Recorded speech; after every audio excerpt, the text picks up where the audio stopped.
think, the one thing that's stuck out to me, and I'm going to circle this completely back to your podcast, is that, the first one that I listened to was Don Gelastino.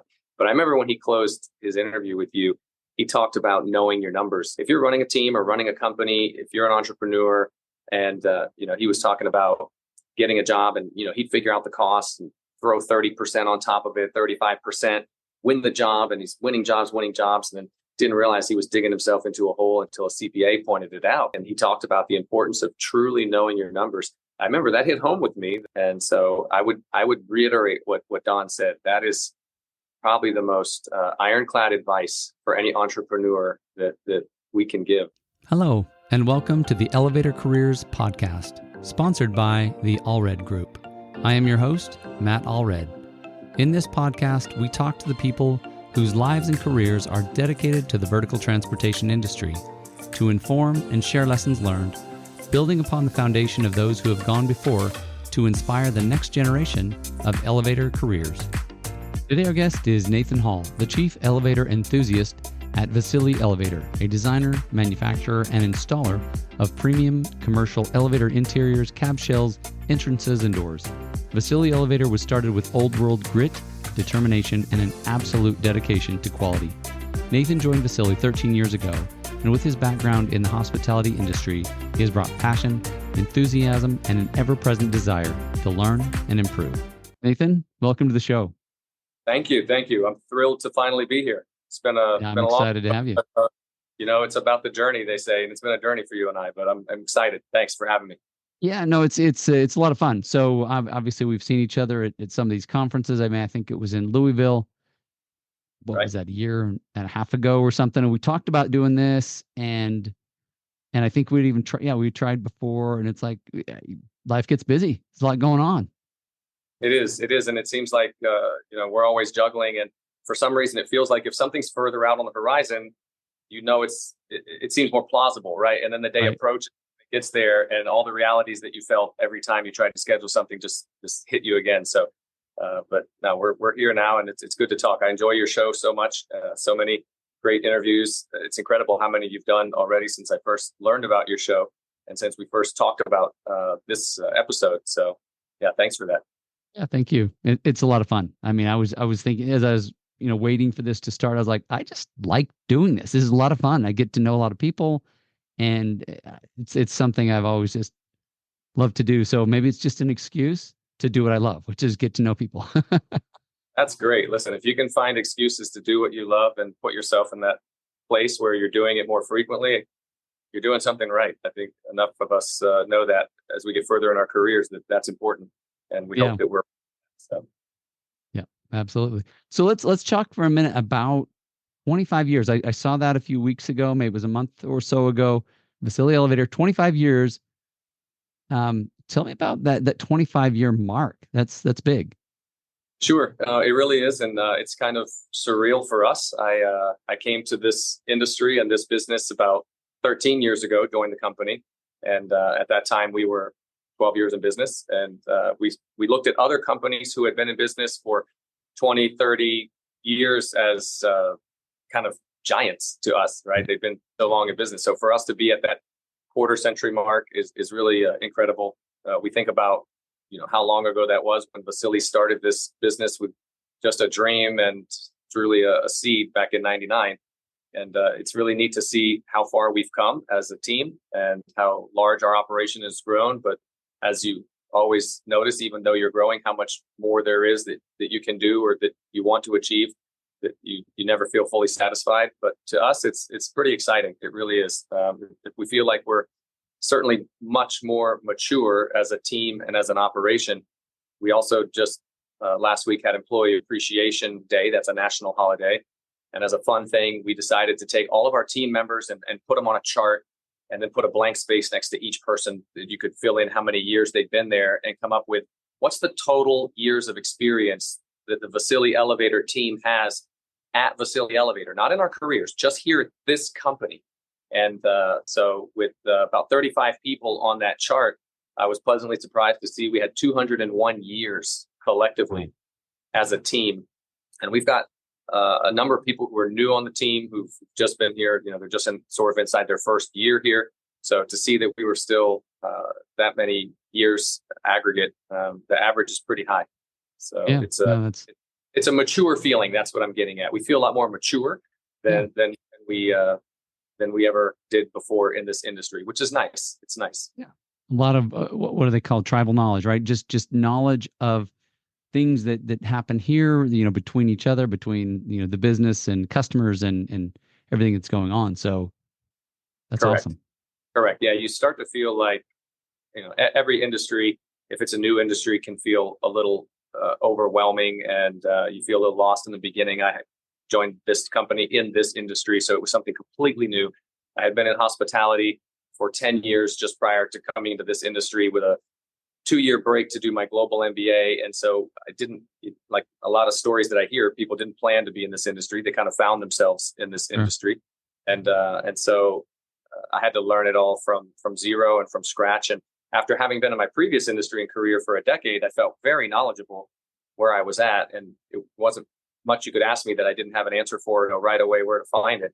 And so to start over from zero was a little bit daunting. But, now down the road and having the team around me, because most of the people here at the company, this is also their first place in the elevator industry, was also here. And so to see that we have the answer so often, and that we know where to look, and you kind of feel a little bit like a mini consultant in what you do, because even if it's not related to our segment of the industry with elevator cabs, we still know so much, and we have the good fortune to interact with so many people, customers, vendors, through the different organizations and the many projects we're on. That you really know the industry tapestry so well that it feels, actually it's more exciting. It was exciting in the beginning when we started, like so many companies, and you're on that roller coaster, that early roller coaster, and that's where we came up with the coin term elevator enthusiasts. I was going to ask you about that. Right. So the segue there. So so when I came into this business and started working with Vasile and his daughter, Iona, my partner, I really was trying to understand exactly what does this company do, and why do we exist in the elevator market? Why doesn't Otis and at the time ThyssenKrupp, now TKE, and these other OEMs, why don't they just do the elevator cabs themselves? And so little by little, I started to see and understand that the elevator cab interiors, like the one behind me that I'm sitting in right now. Yeah. Thank you. They're kind of their own animal.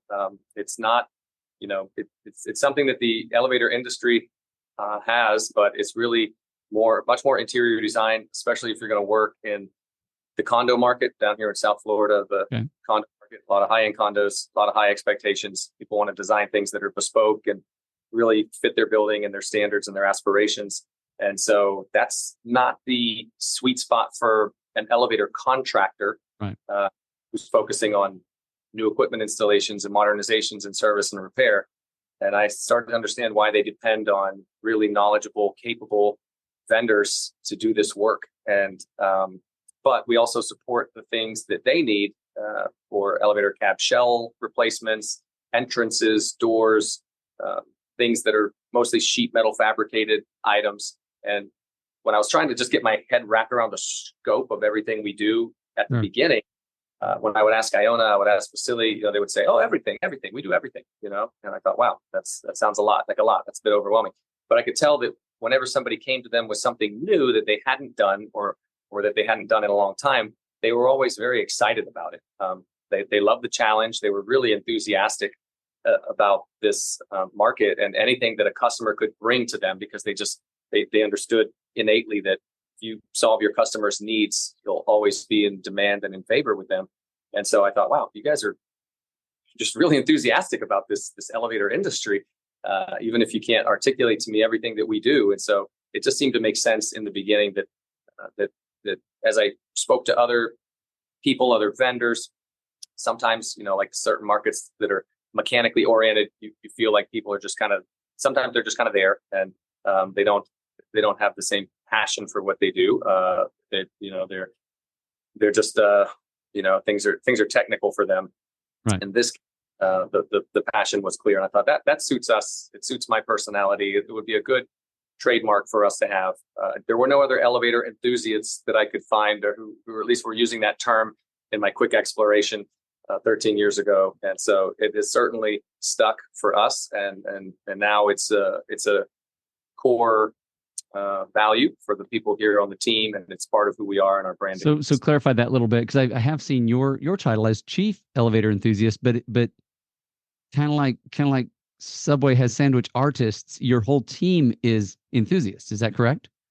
That's correct. Yeah, the whole team. I mean, we don't wear it on our sleeve, so to speak. It's not in our signatures beyond myself. It's I do use that, I guess, as a bit of personal branding as well. But when I can tell you right now that when we interview and screen and we hire, we do talk about that. And when we welcome people to the team, we welcome them as a fellow elevator enthusiast to the team. That's in the welcome emails. That's in the language. Beyond that, once they're on board, we don't beat people over the head with it. We're not trying to be too corny about it or too catchy, like we have to have a catch line all the time. Work, but it is a relatively sincere thing that we want to make sure people understand when they come here, is that we're passionate about what we do. And as cliche as that sounds, it's still very important, because if you truly can find that passion and you can give it to other people on the team, the days that they don't have it, it makes a difference. It really does. It's customers see it and feel it. They can really tell. So sure. Well, and you're obviously in a niche of the industry that the customers do see. They do interact. They don't see the machine room. They don't see, they don't like me. I don't know MRL other than somebody explain it to me, because I never go to the machine room, and I wouldn't even know where to look for it. And yet the feeling of stepping into that elevator cab is obviously very different than some of the others that I've been in. And so you've kind of found that place where customers do get excited, and then you can kind of share that with them is what I'm hearing. Correct. Yeah. Especially related to this work, this interior work. Exactly. We hope that, even when we connect with an elevator contractor who's somewhere else in the US, they might not be a local contractor, and they're just reaching out about some doors they need and or a sill that they need, that the profile wasn't the most standard thing, and our guys jump on it right away, and they ask the right questions, and they can see, oh, okay, these guys are on top of it. They really seem to care. They're really into it. They're not just shoving a bunch of forms at me and saying, fill this out, and then we'll have engineering look at it when you send it in, and then we'll get back to you. They're engaged in the Q&A, because we kind of, I think what we really share that passion for is that problem solving passion. We understand that if anybody comes to us, it's because they have a need.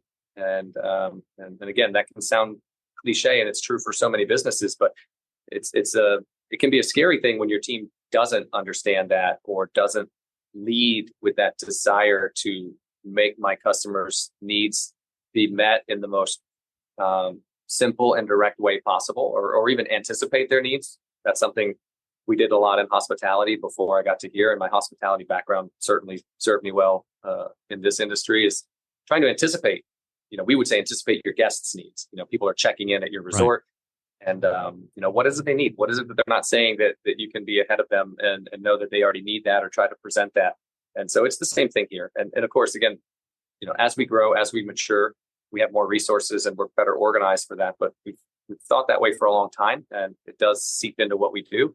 And so I think that the term is really accurate for us. And we found a number of customers who they kind of get excited about it, because if you work with a board and they've been tasked with remodeling the elevators, It hasn't happened in 20, 30 years. And now we're finally doing it. The money's set aside, it's approved. And you've got either a committee or a few people on the board, and this is their job. And now they're going to spend the next usually 3 months working with you on this. That's about, common for the higher end projects with the larger budgets that are our design build projects. They become elevator enthusiasts, because all of a sudden they start looking at every elevator everywhere they go. And the customers that I still have a few projects that I'll handle personally, from the beginning and through the design phase.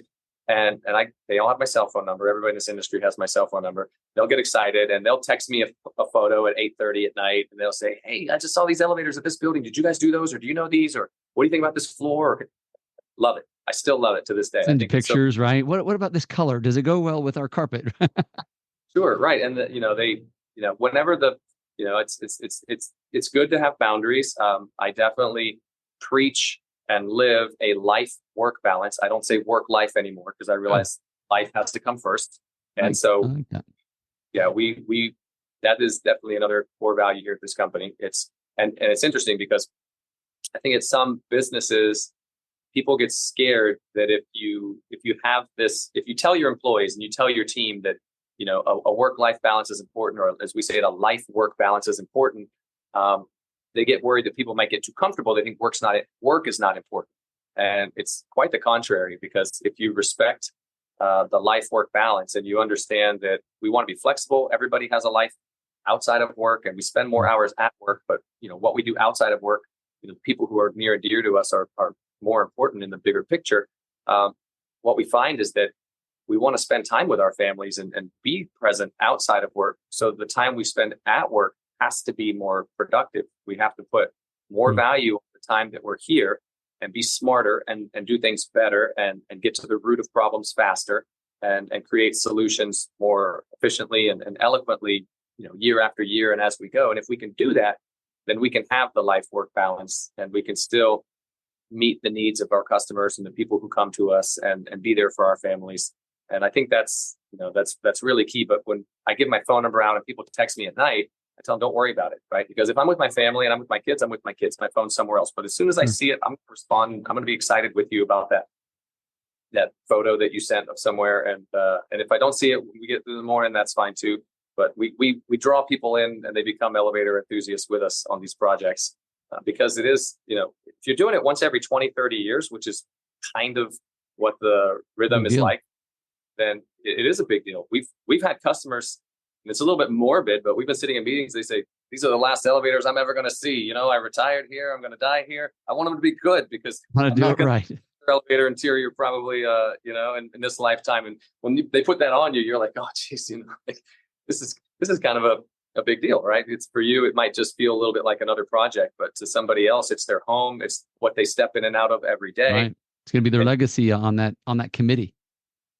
That's also true, right? You're helping these committee members and these board members be successful, and understanding that early was important, right? I'm not just trying to deliver a beautiful elevator interior that meets the building's needs. I'm trying to help these people that I work with who are representing a larger population in their building be as successful as they can be. And almost always it's their first time doing a project like this. It's rare that we work with somebody who already went through a previous elevator. I mean, a property manager, yes, but they're not the ones making the hard decisions. They're just coordinating. Sure. The board members are the ones, I talk a lot about condos. When it comes to working directly with owners, office buildings, office properties, we get a lot of repeat business. That's different. And that's fun because they do one project, maybe two. They know how you operate. They just put everything in our hands after that. And we just get to rinse and repeat on their properties. And that's exciting too, because when you have that, business at the speed of trust kind of feeling, it really works well for everybody. And that's why people like to work with the vendors they like, as long as the performance stays there, because you're in a relationship where you know what to expect from one another. And I think that's a good thing. That has a lot of merit. Oh, absolutely. I mean, and the way I kind of view it, I've never thought of myself as a designer or very artistic. And so there's some anxiety that comes up for me just thinking of, oh my gosh, what would I do if I were in that position? And so just having someone like you and your firm I could call and say, yeah, it needs to look good. And I'm not even sure what that means. And it better not clash with the carpet because, and I wouldn't be a good judge of that. So just kind of hand that off. That is definitely one of the biggest value adds and distinguishing factors of our company specifically, not just in the market segment that we're in, but in the way we operate and how we bring resources to the customer. Our first position, even though we're an elevator contractor, is really more like interior designer. And Iona went for interior design in Chicago for 4 years, became her passion. She came home in 2006 to be back, where her family was, and kind of fell into this business, as people often do in this industry, and then fell in love with it right away. I thought, wow, I can take my passion for interior design, I can apply it to elevators. And as she started interfacing with project opportunities, especially in Miami Beach, especially around hospitality, hotels, condos, people had ideas of what they wanted, and they would speak to her, and oh wow, she gets it. It's like Cool. you see the movie, like, oh, she speaks product. Like she spoke interior design and elevator design right away. Right. And that is very helpful for people because, again, the larger constituency of clients don't have that experience. They don't have that ability. It's not like trying to pick out a nice throw pillow for your sofa, right? There's a bit more to it than this. It has to really check a lot of boxes. It has to work inside of the elevator equipment in the building, which may be changing because a lot of the work we do is in the modernization segment. So the equipment that's there is going to be different. And so you can't hang your hat on what's already been in the building for 30 years. You have to know what's going in and understand what the new equipment is like and what limitations are there, and have some collaboration and coordination with the elevator contractor if you're not coming in through them. So when we bring a new person into our team and they're working in sales or estimating or design, there's a lot to understand, because from the outside, it might seem like, man, what's the big deal? It's like this little box. There's not much space here. Like, how much design savvy could a person need to be successful at this? And, I can see why it could easily be underestimated and oversimplified, because I felt that way when I started here, having been in the business for a long time. And I'm sure if there are any other people who work at the elevator cab companies watching this, they're nodding their heads right now and going, oh yeah, as soon as you start seeing what can go wrong, you'll understand what the challenges are around designing and installing elevator interiors. Absolutely. Yeah. Most of the companies I know won't even do flooring. Like, any elevator contractor who subcontracts won't touch flooring, won't let their subs do flooring, because that one thing alone right there is so fraught with challenges, and the success rate feels so low for most companies. It's interesting, right? It's easy on paper to see it and say, why? It's such a small little box. Why can't you put a floor easily and successfully in an elevator and have it perform well? But there's a lot of reasons why. So. Oh yeah. Yeah. Well, let's talk a minute about obviously 25 years. Tell me about year one. How did Vasile Elevator get off the ground? What was that like? Sure. Yeah, it's a pretty neat story, because it is one of these American success stories. European immigrant decides he wants a business. Vasile Burka is my father-in-law, so our company name comes from his first name. And so he's a Romanian immigrant. He came to the United States in the late 80s, actually on October 31st, Halloween, 1988. That was a bad time in Romania, if I'm not mistaken. It was. The reason he came is because, like so many people who come from different places around the world, it was a communist country at the time. Opportunities for the outlook was really bleak, and for what your family could expect. They've been under communism at that time for a very long time. And so he escaped from Romania and wanted a better life, made it to the U.S., left his wife and his two kids behind until he could send for them. And in the year and a half before he got them here is when the Berlin Wall fell, the Eastern bloc of the USSR crumbled, Romania had their revolution, they executed their president and his wife on national television on Christmas Day in 1989. He was a tough dude, as I understand. I mean, just not a lot of friendly leaders, as I recall. No, he wasn't revered by his people, at least. And so there's still some sentiment towards communism among people in Eastern Europe, because what they look back on is things at least were predictable and everybody had a job, and there's been a lot of inflation and other challenges in certain parts of Eastern Europe since then. But he got here to the States, got established, and in the beginning he had nothing when he came here. He stayed with a friend. He worked around construction. He had been a crane operator in Romania and hoped to do that here. Wasn't possible. Didn't have a license to operate a crane here. English language skills were okay, but not great. Heavy accent. So he just hung around construction.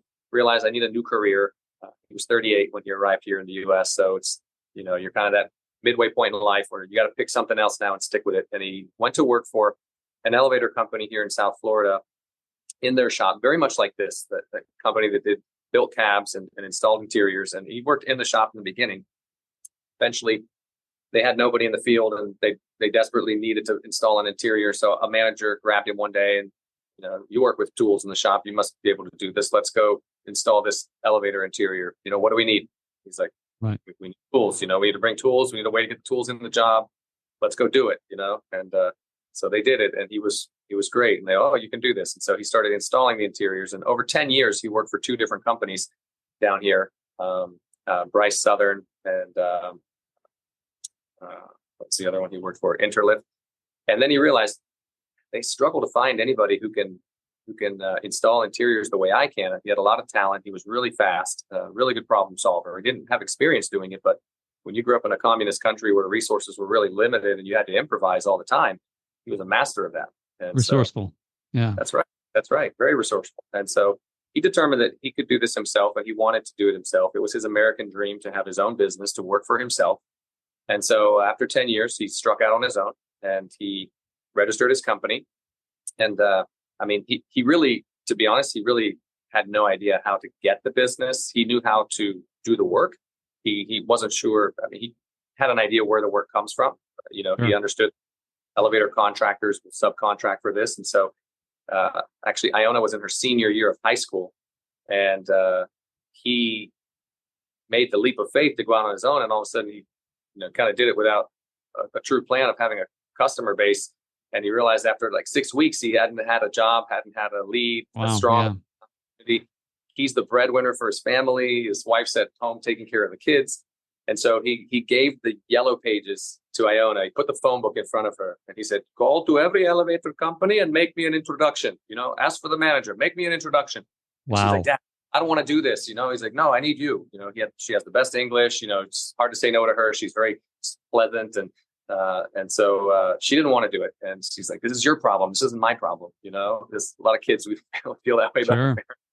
But she did. She called around and, I can't imagine calling up TKE in Miami, a big operation, and just asking especially for the 17, 18-year-old, right? Like, hey, want to sell you a cab. What department? You want new equipment? You want modernization? You want repair? What manager? But she did. And somehow Vasile got an opportunity. And it's neat to even be aware of some of the early people who worked with him that are still in the industry today, who gave him a chance and who worked with him, and then who quickly found favor with him because his style was very refreshing for anybody who was responsible for contracting work and getting work done, because he made it very easy. It was like really no risk. You didn't have to give him a deposit.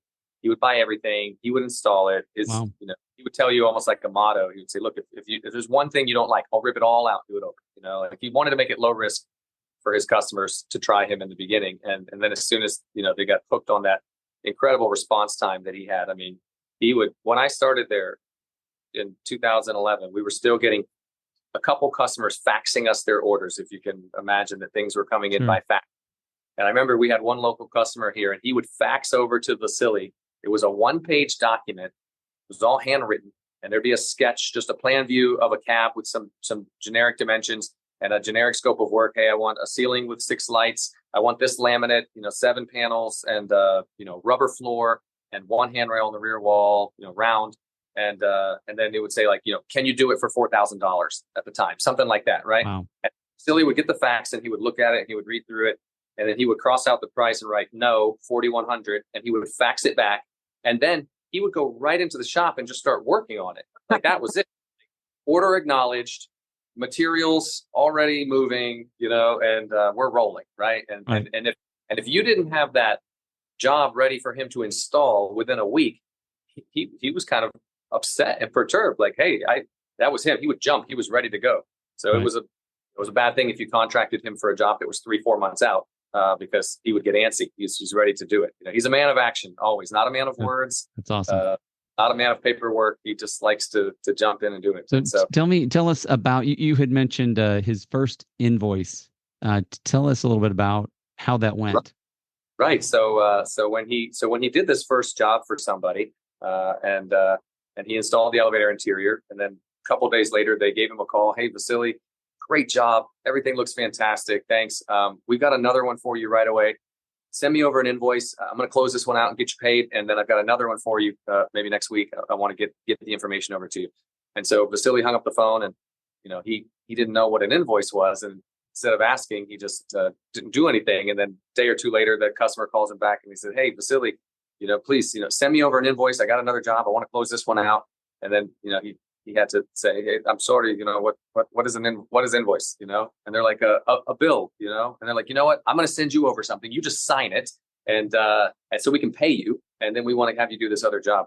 And it's incredible to think of somebody starting a business in the 2000s, here in the United States, and not really knowing what an invoice was, and Right. really what that means about the type of determination that he had, and the just fearlessness to just jump in. Absolute confidence that this is going to work out, right? We're just going to do a great job. We're going to do the work, and things will happen. It's Right. amazing. And he's told me when we've spoken about it, anytime we spoke about growth, or especially in the early days when I worked with him, he told me, he's like, "Look, I've never had to wait for work or look for work." He's like, "I've always had, once he started, he's always had work, because he believed if you do good work for people, they're always going to come back to you, right? Yeah. Even if you didn't have all the polish of some other companies, they're going to come back to you because the work is solid. You did what you said, you delivered it every time." And he's right. But of course, as you grow, you want to add resources to what you do, presentation to what you do. That was a challenge between he and I early on. He did not like most marketing related things that were happening when I started, because at the time the business didn't have a website, they didn't have logos on their vehicles. There were a lot of just the normal trappings of marketing, and not even advertising, but just validating who you are as a company when people interface with you and you pull up at their building. And he wasn't a big fan of that for whatever reason. And I had to explain to him, I said, "You have this great reputation. People in the elevator industry already know who you are, and you do great work. But I could start a company tomorrow, go to a print shop, get somebody who makes a nice logo and makes me nice brochures, sets up a website for me, go talk to a few property managers, and they'd look at my stuff, and then they'd look at you. You don't have anything to show them. You have a Bell South email address, and Right. No website, and you're pull up in these white unmarked vans."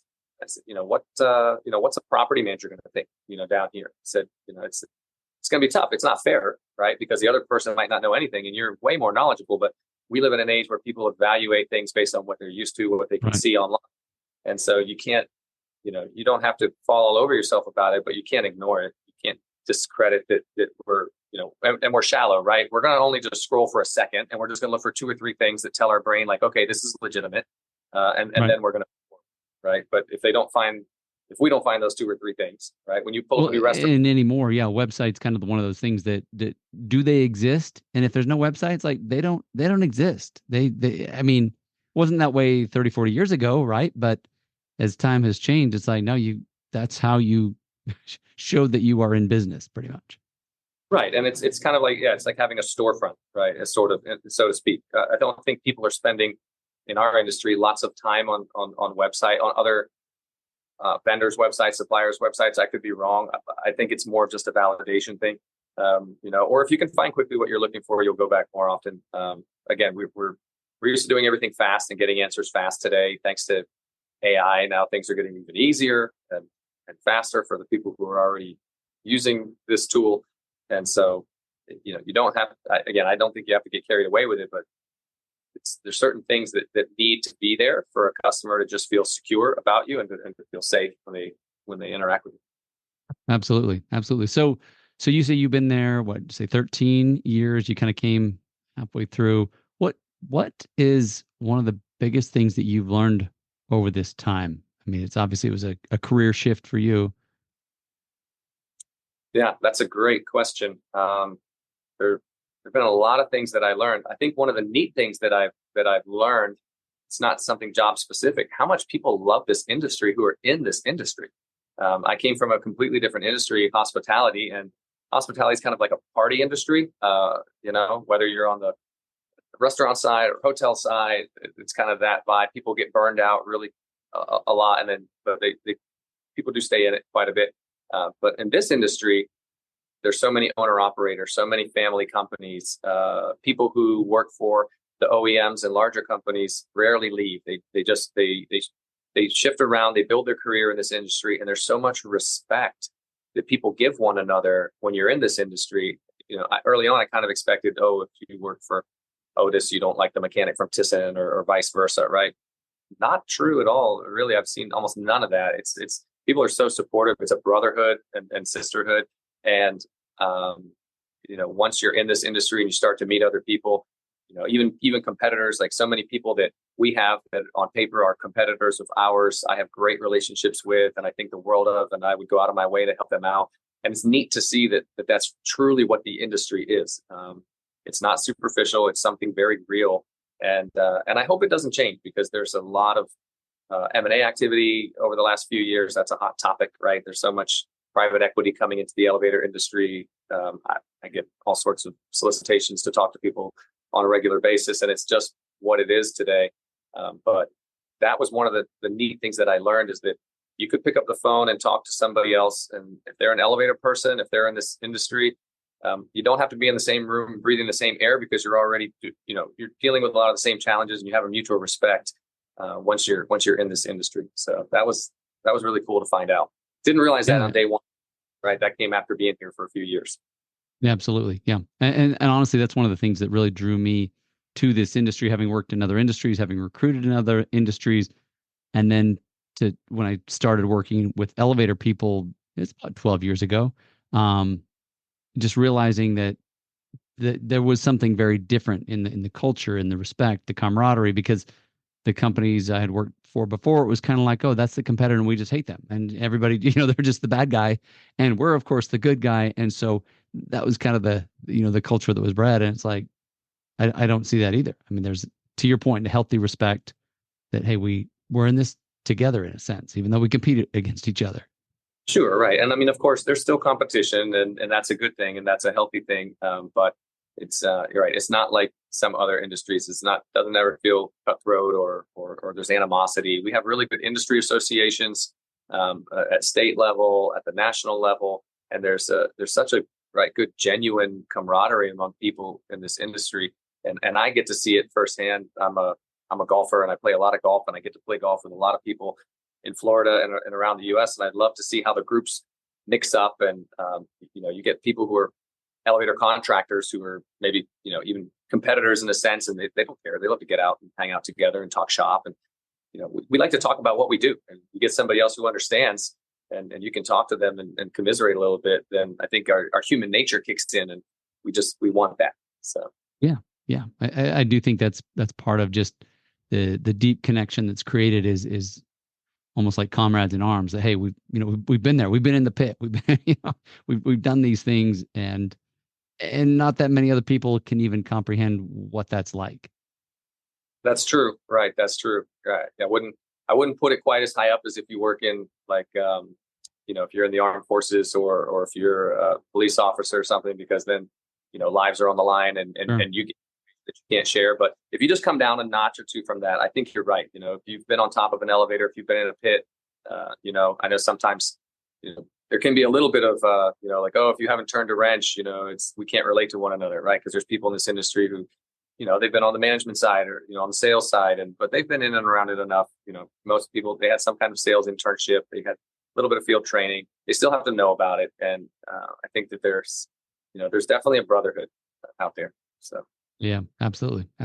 So as we get close to our time here, I wanted to just ask, what kind of advice would you give to somebody who's maybe just coming, new to this industry? Maybe like you, they've been in another industry for 10 years, and they're just like, oh my gosh, here's this opportunity, or maybe they're coming right out of college or starting with the union. Or what would you say to them? sure. Yeah, for a young person who's looking to get into this industry or who's looking at opportunities, I think similar to many industries that you could go into, it's a very strong industry, but you need to look at the company if you can. Do your diligence, try to find out what type of reputation the company has. Maybe if you can determine what type of trajectory they have. Don't be afraid to ask questions if you get an interview opportunity.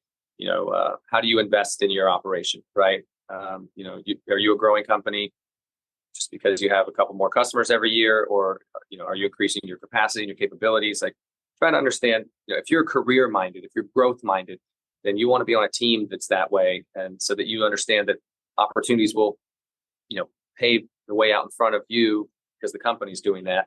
That was important to me throughout my career, and it has been here. And I would certainly say, don't be shy to try to ascertain that for anybody that you might be interviewing with. I mean, this industry is strong. It's a great industry. We have to keep building up. here like anywhere else. It's just going to be the nature of things. And so I don't think, the industry will have some fluctuations and ebbs and flows like many industries do. But overall, I didn't consider it actually when I was in college. You try to find what were the bulletproof industries, and you thought about healthcare and others, and I had no interest in those. And I didn't even consider this. And so it was neat to find out how strong it is. But I think the due diligence is the main thing I would tell a young person who's looking at it. Like, try to make sure you're on a great team. And then once you get on a team, don't forget about your personal branding, right? Like, your personal branding, it's you, it's your career. LinkedIn, you mentioned, such a strong tool, right? Such a strong tool. Your LinkedIn page is your page. Like, you're on a team. And when you're on that team, you advocate for that team. You beat the drum of that team. You make sure you're a strong player wherever your role is on that team. But don't forget, this is also your career. And hopefully, if things work out well, you'll be on that team for a long time. But if not, you want to make sure that people understand who you are and they see what your strengths are, and you don't have to prove it all over again to somebody else if you start over. Because the people who stand out, people are looking around the industry all the time, and people are knocking on their door. And maybe they stay where they are, but they're not going to have a hard time. Like, if you're in this industry and you're good at what you do, you don't ever worry about your job, right? You just try to be the best where you are, because if you're not making it on this team because it's not right for you, the next team is waiting to pick you up if you're that standout person. Absolutely. Yeah. Anything else you want to share with our viewers before we end? I think, the one thing that's stuck out to me, and I'm going to circle this completely back to your podcast, is that, the first one that I listened to was Don Gelastino. And what a great guy to listen to. Of course, that New York accent draws us all in, and feel like you're watching some Hollywood actor be interviewed when he's speaking. But I remember when he closed his interview with you, he talked about knowing your numbers as far as advice that he would give to somebody who might be up and coming in business. So maybe not that person just coming out of college who's getting on a team, but somebody who's running a team. If you're running a team or running a company, if you're an entrepreneur, and he was talking about getting a job, and he'd figure out the costs and throw 30% on top of it, 35%, win the job, and he's winning jobs, and then didn't realize he was digging himself into a hole until a CPA pointed it out, because the overhead wasn't being factored in, and maybe some miscellaneous things weren't being accounted for. And he talked about the importance of truly knowing your numbers. I remember that hit home with me. That was hard to believe. It's probably almost 2 years ago now, but that hit home with me. And I thought, you're right, because when I came into this business, it was a family-run company. Like a lot of family-run companies, the numbers is there cash in the bank, and are we making payroll? And reporting wasn't really a thing. And when you have owner operators, the owners are contributing so much. So they have other income sometimes. Facility rented out bays in the building that had income coming in. So the business overhead felt much lower. And then he worked 80 hours a week, and Iona was there. So you didn't realize, like, it felt easier in that time, right? To be really profitable. And what can happen is you can get comfortable, and then when you expand, add resources, insurance goes up and overhead goes up. And if you didn't know how to calculate those in, and then year to year look at them, all of a sudden you're looking around going, I feel the profit. It seemed like it was better when we were smaller, and you're trying to figure out why. A lot of times it's because you don't know your numbers. You're not really sure or diligent about how you sell your work. And so I would reiterate what Don said. That is probably the most ironclad advice for any entrepreneur that we can give, is if you don't know them, and I mean know them, like, you should be able to rattle them off. And I'll be honest, there's still things today in our numbers that I don't know, and I realize that, gosh, I'd have to go look that up. I'd have to go put more attention on that. But I've become more concerned when I feel that way to try to do something about it, because it's easy to get comfortable and complacent, and that's where things sneak in, and it gets it sneaks up on you. Really, is what happens. So that's my advice. Know your numbers. Beautiful. Thank you, Nathan. I appreciate you being here. Like I say, it took a little bit of doing, but we're here, and I thank you. It's been great. Cheers, Matt. Thank you very much. Enjoy very much. Hope to keep watching this for years to come. All right. Thanks. Have a great day. You too. Bye. Thank you for listening to the Elevator Careers podcast, sponsored by the Allred Group, a leader in elevator industry recruiting. You can check us out online at elevatorcareers.net. Please subscribe, and until next time, stay safe.